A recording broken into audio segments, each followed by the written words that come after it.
जी के बेटी पोखर घाट आयल छथिन ब्रह्मा जी के बेटी। चलो छठी माई के सब में मनायब है सखी, चलो छठी माई के सब में मनायब है सखी। जगमग घाट के चहु दिस सजायब है सखी, जगमग घाट के चहु दिस सजायब है सखी, हाँ सजायब है सखी। चलो छठी माई के सब मिल मनायब है सखी, चलो छठी माई के सब मिल मनायब है सखी।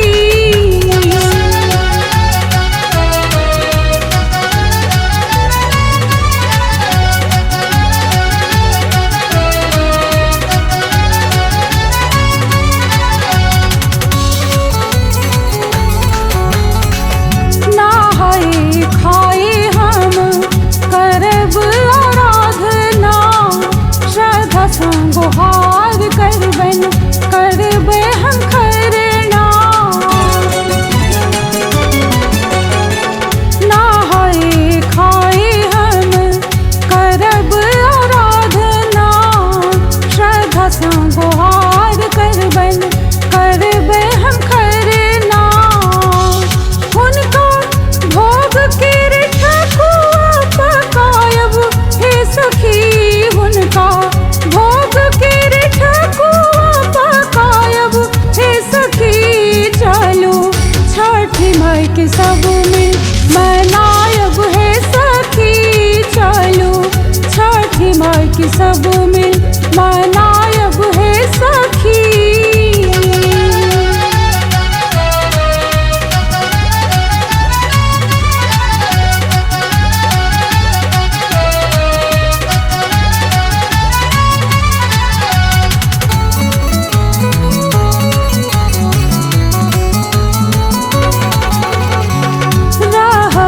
आभारी सब दिन छठी माई महान है, सोन सन बेटी मैया दिलन संतान है।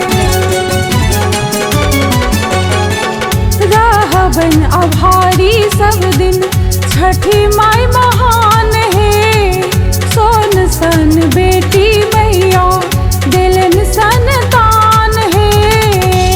ओकरा भाग ले माई के गोहरायब हे सखी, ओकरा भाग ले माई के गोहरायब हे सखी। चलो छठी माई के सब मिल मनायब है सखी, चलो छठी माई के सब मिल मनायब है सखी।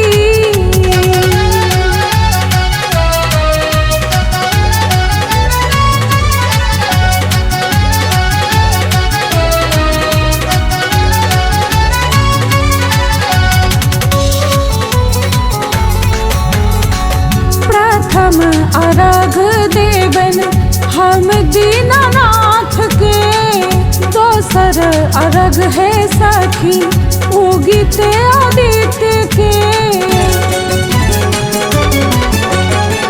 प्रथम अर्घ देवन हम दीनानाथ के, दोसर अर्घ है सखी उगित आदित्य के। हम आचरे में धन पत भर लायब हे सखी, हम आचरे में धन पत भर लायब हे सखी। चलो छठी माई के सब मिल मनायब है सखी, चलो छठी माई के सब मिल मनायब है सखी।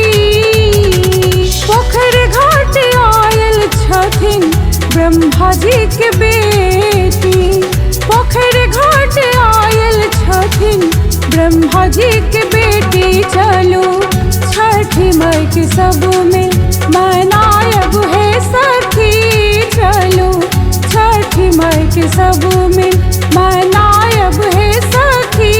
जगमग घाट के चहु दिस सजायब है सखी, चौक घाट केर चाहूँ दिस सजायब हे सखी, हाँ सजायब हे सखी। चलू छठी माई के सब मिल मनायब हे सखी, चलू छठी माई के सब मिल मना